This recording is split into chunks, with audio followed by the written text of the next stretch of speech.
Olá! Nas últimas aulas, nós vimos a morfologia floral e uma das partes das flores é o ovário. Hoje nós vamos ver como esses ovários se desenvolvem numa multiplicidade de frutos. E eu prometo a vocês que essa é uma das aulas mais gostosas do curso. Gostosa mesmo, como essa pitaia. Bom, vamos lembrar que a nossa flor típica, ela é formada por um pedicelo, um receptáculo, o perianto, o androceu e o gineceu, que por sua vez é formado por carpelos. Então nós vamos ver como é que esse gineceu vai se desenvolver e formar uma grande variedade de frutos. Nós já sabemos que o carpelo é uma folha modificada. Então acreditamos, pelos registros fósseis e pela presença de algumas plantas com carpelos não formados, não bem formados, que os carpelos se originaram a partir de esporofilos que se dobraram e posteriormente se fundiram. No caso da Tasmânia, nós temos aqui uma cicatriz. E quando a gente corta o fruto de uma leguminosa, por exemplo, que tem um carpelo só, nós notamos claramente a estrutura da folha carpelar, Nós temos aqui uma folha, ela tem uma nervura dorsal, ela tem nervuras nas margens e na margem nós temos o funículo que liga o fruto ao óvulo. Então, é nitidamente uma folha que se dobrou. Vamos olhar agora com detalhe o que acontece com esse ovário. Então, temos que ter em mente que um fruto é o resultado do desenvolvimento do ovário. Mas em muitos casos que a gente está até muito familiarizado, existem outras partes, como o receptáculo, como partes da flor, que podem estar envolvidas. A gente sabe que os frutos existem em grande diversidade, aqui são só alguns exemplos. Qual que é a diferença de fruto para fruta? Fruta, nós temos que saber que fruta é um conceito popular, não é um conceito científico. Para as pessoas, fruta é tudo que é doce. Maçã, banana, laranja, morango e as suas partes associadas, como por exemplo abacaxi e caju. Então assim, todas as frutas são frutos, mas o contrário não é verdade. Outro nome que a gente tem que tomar cuidado é o nome legume. As pessoas chamam lá, eu vou comprar legumes na feira. Aí elas vão na feira e compram diversas coisas, compram mandioca, compram folhas, como couve, como alface, como pimentão, e aí elas estão misturando um monte de coisas. Por quê? Porque legume é o nome de um tipo específico de fruto, que a gente vai ver mais adiante. Então, essas coisas que estão aqui estão todas misturadas. O tomate é um fruto, a vagem é um fruto.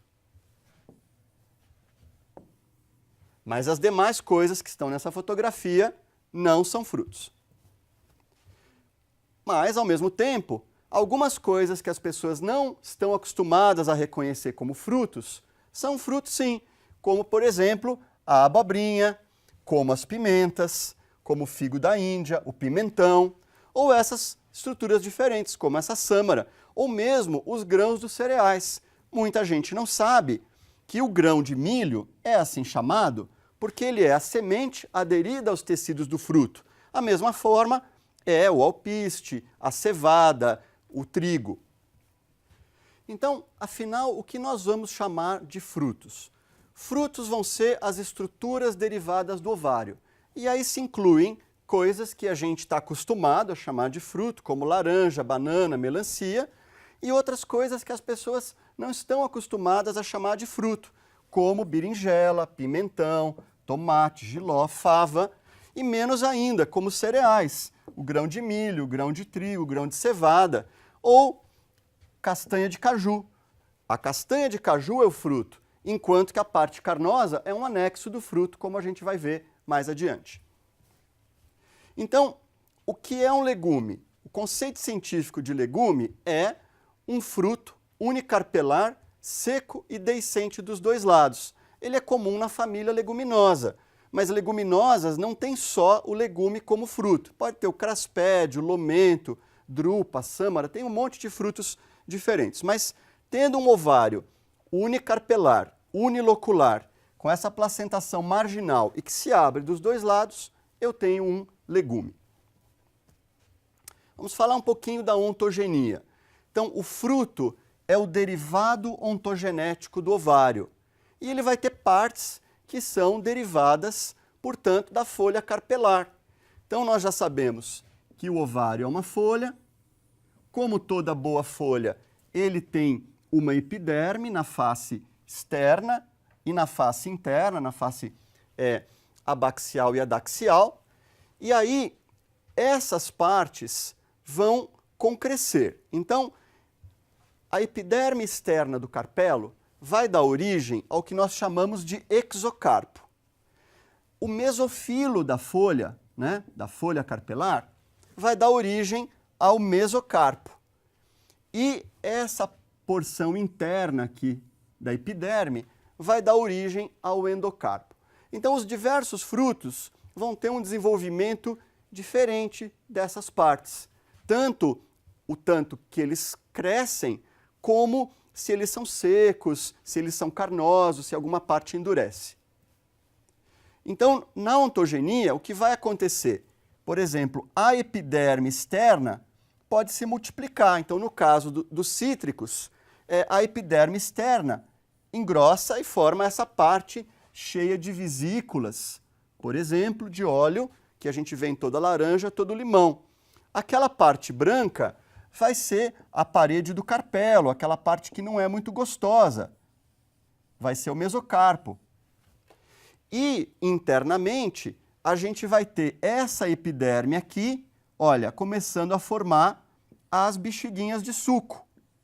Então, vale lembrar que essas bexiguinhas de suco, a gente vê bem aqui, não são uma célula. Tem livros antigos que diziam que essas bexiguinhas eram uma célula. Não, elas não são.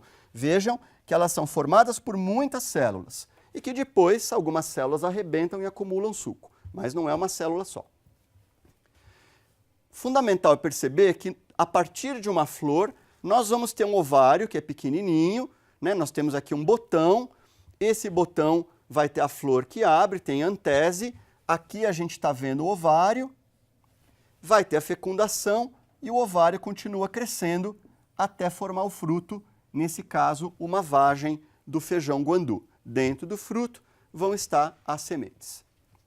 Da mesma forma aqui na banana, né? Nós temos uma flor de ovário ínfero, então o ovário é essa parte aqui, esse ovário vai crescendo, a gente já vai enxergando uma bananinha até ter a banana. Então a banana é um fruto que vem de um ovário ínfero.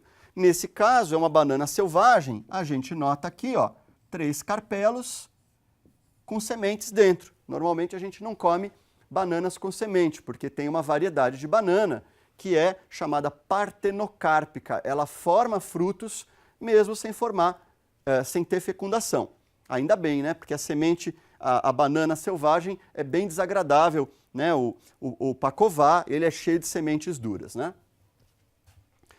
Com relação à classificação dos frutos, existem muitas classificações, né? De Schultz, do século XIX, de Winker, de Engler, de Lindley, de Kipzikov e do Spült de 94. Todas elas incluem muitos nomes, por exemplo, a classificação do Spült tem 95 tipos. Ao todo, existem mais de 1000 nomes de frutos. Claro que a gente não vai explorar aqui todos esses nomes, mesmo porque muitos são muito chatos. Mas eu vou tentar explorar alguns nomes e critérios que são usados na classificação e vamos falar um pouco dos frutos que a gente está mais acostumado a ver. Então, a classificação dos frutos geralmente se baseia no número de ovários que envolve, a natureza do pericarpo maduro, se esse pericarpo é carnoso, se ele é fibroso, se ele é seco, se o fruto abre ou não abre, quer dizer, se ele tem deiscência ou não, e no número de lóculos que estão envolvidos. Bom, primeira coisa a gente pode pensar no fruto simples, que é um fruto derivado de um ovário único. E também se esse ovário é súpero ou é ínfero. Nós temos ainda o fruto agregado, que é derivado de muitos ovários, mas numa única flor, né? É o caso de ter um gineceu apocárpico. E o fruto múltiplo é aquele derivado de muitas flores. Portanto, ele vem de uma inflorescência que forma uma infrutescência. Vamos detalhar mais. Então, aqui são exemplos de frutos simples, né? Tomate, laranja, pêssego, berinjela, feijão, né? São todos derivados de uma flor, é um ovário simples, nada de muito especial. Agora, nós podemos ter frutos agregados. E aí a gente tem que olhar com muita atenção, sobretudo quando a gente for mostrar para nossos alunos. A gente tem que estudar esses frutos bem, olhar a literatura para não fazer confusão. Então, por exemplo, nos morangos, vejam só, eu tenho uma única flor, mas essa flor tem ovário apocárpico, ou seja, tem muitos pistilos. E tudo isso vai concrescer, e aí cada pistilo vai formar esse grãozinho aqui. Aquela pecinha dura é que é o fruto. E toda essa parte carnosa que a gente gosta no morango, na verdade, é o receptáculo que cresceu. Da mesma forma, na framboesa, nós temos um ovário apocárpico, né, mas tem uma flor só. Por isso que a gente vê um cálice só na base, né? Essas folhinhas na base do morango nada mais são do que o cálice e tem um pedicelo só. Outros exemplos de frutos agregados são, por exemplo, a flor de lótus, né? Que é essa flor bonita aqui, que dá esse fruto estranho que a gente vê nos lagos, né? É um ovário apocárpico, tem vários estigmas e que depois concrescem formando esse fruto duro. E nós temos aí também as anonáceas, que dão frutos muito gostosos, como o oraticum, o marolo, a atemóia, a xirimóia. É uma flor com ovário apocárpico, só que os pistilos concrescem. Então, todos juntos. Vem de uma flor só, que tinha lá uma corola, um cálice apenas, tem um receptáculo alongado e tem muitos pistilos. E esses pistilos vão dar origem a essa fruta deliciosa, esse fruto delicioso. Agora, existem também frutos que são múltiplos. É o que nós chamamos de infrutescência. É a situação na qual eu tenho muitas flores numa inflorescência. Exemplos comestíveis são a amora, nós temos aqui um conjunto de flores femininas e tudo isso está num eixo, então isso é um escapo, né? Isso aqui é um escapo floral, esse conjunto é chamado espiga, né? E essas espigas vão dar uma infrutescência tão gostosa como a amora. No caso do abacaxi, eu tenho um eixo da inflorescência com flores independentes e que na maturação, tanto o eixo da inflorescência, que vai formar aquele coração do abacaxi mais duro, como brácteas e outras peças florais concrescem e ficam carnosas, dando abacaxi. E no caso da jaca, a mesma coisa. Eu tenho um eixo que tem muitas flores, muitíssimas flores, e que depois vão concrescer, dando aqueles frutos que podem chegar a pesar 10 quilos. Um outro exemplo marcante de fruto múltiplo é o do figo, né? Então, todos esses são figos, existem muitas espécies do gênero Ficus, e todos têm uma inflorescência estranha, que é uma inflorescência que tem o receptáculo formando uma cavidade. Essa cavidade tem um orifício, né? Todo figo tem esse orifício. E nesse orifício entram vespinhas que polinizam lá dentro, a gente vai ver mais adiante. Mas esse conjunto é uma infrutescência chamada sicônio. Como eu falei, há muitos nomes. Bom, com relação à deiscência, nós temos frutos que se abrem, tem deiscência, e temos frutos que não se abrem. Ninguém nunca viu uma banana se abrir, né? Ela não seca, ela não abre, pêssego também não abre, e muitas nozes também não. Vamos falar agora de frutos simples deiscentes. Então, fruto simples deiscente, por exemplo, é o legume, que tem uma abertura ventral e uma abertura dorsal, ou as cápsulas. Existem muitos tipos de cápsulas. Cápsulas são ovários pluricarpelares e tem muitos tipos de deiscências com muitos nomes. A gente não vai entrar em detalhe, mas a gente vai ver algumas figuras. Então, aqui o legume, que se abre de dois lados, né? Um fruto seco que se abre. E aqui nós temos cápsulas, né? com as aberturas mais exóticas, né? Circuncisa, ou aqui em fendas, ou em poros, tem algumas muito bonitas, tem uma grande diversidade. Agora, existem muitos frutos que não se abrem, são chamados frutos indeiscentes. E eu vou falar de alguns, como o aquênio, cariopse, sâmara, drupa e baga. Então, vamos explorar um pouquinho. Então, o aquênio, que vem a ser, é um fruto seco, que tem 1 ou 2 carpelos, que envolvem uma única semente. Então, por incrível que pareça, o morango é um aquênio. Ele tem lá um frutinho seco, é aquela sementinha que a gente mastiga. Aquilo, na verdade, é um fruto. Né? A mesma forma o girassol. Se a gente abrir o girassol, a gente descobre que essa estrutura aqui não está grudada na semente. Então, é um aquênio. Um outro exemplo são as cariopses. A gente come isso todo dia e nem percebe, mas vale a pena explorar um pouco. Então, o trigo, o milho, a cevada, o centeio, o alpiste, são todos exemplos de cariopse. O que quer dizer isso? Dentro eu tenho a semente com o seu tegumento. Por fora eu tenho o tecido do pericarpo aderido.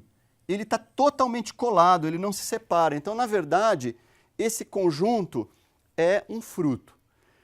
Quando a gente consome o alimento integral, o que acontece? A gente tem essa parte do pericarpo presa no arroz ou no trigo. Então é mais nutritivo. Bom, as drupas são um outro fruto que não se abre, que a gente está muito acostumado a ver e não entende muito bem as partes. O que vem a ser a drupa? Então a drupa é um fruto de mesocarpo carnoso e endocarpo duro. Tem alguns que a gente conhece bem. Então, por exemplo, o pêssego tem um epicarpo bem fininho, bem delicado, aquela pele de pêssego, né, aveludada, com tricomas. O mesocarpo é a parte gostosa que a gente come, mas o endocarpo é pétreo, forma muito esclerênquima. Então, o que a gente chama de caroço é o típico elemento da drupa, né? Então, aquela parte dura que envolve a semente. A semente não está colada, ela é a amêndoa. Então, no pêssego, na ameixa, na amêndoa, na manga, na azeitona, nós temos drupas, né? E da mesma forma no coco, né? Então, o coco da Bahia, ele tem aquela parte externa fibrosa, tem uma parte mais externa ainda, o epicarpo impermeável, um mesocarpo todo fibroso, e depois a gente tem um endocarpo muito duro, né? Que é difícil de quebrar, tem que usar o facão ou martelo, o pessoal põe no fogo, e lá dentro tem a semente. A mesma coisa as nozes, né? Tem uma parte que nem vem para a gente, que é o mesocarpo e o epicarpo. E aquela parte dura é o caroço. Bom, a sâmara é um outro fruto que não se abre, muito comum nas ruas da cidade. Vai ser um ovário, né, com um carpelo só e uma semente só, mas que tem uma grande asa. Essa asa se desenvolve a partir do fruto e auxilia na dispersão pelo vento. Algumas são muito bonitas. Bom, o que a gente está mais acostumado a comer, claro, são as bagas, né? São frutos de pericarpo carnoso, suculento, né? Rico em parênquima aquífero. Então, todos esses exemplos aqui são bagas, né? A uva é a típica baga, mas um pimentão, a banana são todas bagas. E mesmo frutos que são provenientes de muitas flores, como a mora, tem baguinhas. O esperídeo é um tipo particular de baga. É a baga que ocorre nos citros, que a gente já viu um pouquinho a ontogênese, né? Então é aquele fruto que o epicarpo fica grosso e com óleo, né? Com essas glândulas de óleo, quando a gente descasca, arrebentam, vem nos olhos da gente, né? Tem um mesocarpo esbranquiçado, que em geral não é muito atraente, né? A gente, quando descasca, em geral joga fora, mas o endocarpo é essa parte que vai possuir as bexigas de suco, né? É o endocarpo que nos interessa. Então, da mesma forma que na drupa o endocarpo é pétreo, no esperídeo o endocarpo é o que se prolifera e é suculento. Bom, existem frutos que têm tecidos não carpelares. né? E eles são mais comuns e estão no nosso cotidiano e a gente nem imagina. É o caso da maçã e da pera. No caso da maçã e da pera, nós temos um ovário ínfero, né? E nós temos aqui um receptáculo que é côncavo, tem um hipanto, né? Esse receptáculo, ele vai concrescer ao redor do que é o fruto. Então, na maçã e na pera, o que é o fruto é só aquela parte que a gente joga fora. Na verdade, essa parte carnosa, gostosa, é o receptáculo da flor, essa parte aqui, que entumeceu, cresceu, formou parênquima aquífero e acumulou açúcar, né? Um outro exemplo de tecido não carpelar, que forma um falso fruto, ou também antocarpo, é o caju. Se a gente olhar aqui nessa inflorescência, a gente vê um monte de florzinhas velhas aqui, e a gente percebe, ó, o pedicelo da flor está começando a entumecer. E esse pedicelo vai ficar enorme e carnoso e atrai pássaros. O fruto, na verdade, que é derivado do ovário, é essa castanha aqui. Então, quando você torra essa castanha, na verdade você seca todo o material, você elimina o pericarpo e aí você expõe a semente que está lá dentro, que é a castanha de caju. No caso do abacaxi, nós temos flores num eixo, né, de uma inflorescência, e essas flores, o próprio eixo caulinar da inflorescência vão crescer, o eixo caulinar continua aqui, folhas continuam aqui em cima, essas folhas podem formar até um bulbilho, eu posso arrancar isso e plantar e conseguir uma outra muda de abacaxi. E aqui no interior, aquela parte mais dura que muita gente não come, é o eixo da inflorescência. E essas estruturas que a gente tira aqui, quando a gente descasca, que são meio duras, espinescentes, são restos de brácteas, né, de folhas que estavam nessa inflorescência. Então, em síntese, os frutos tão gostosos são, na verdade, carpelos, né, desenvolvidos. Então, a gente pode dizer que os carpelos são os precursores ontogenéticos dos frutos, que a folha carpelar é o que produz o pericarpo, né?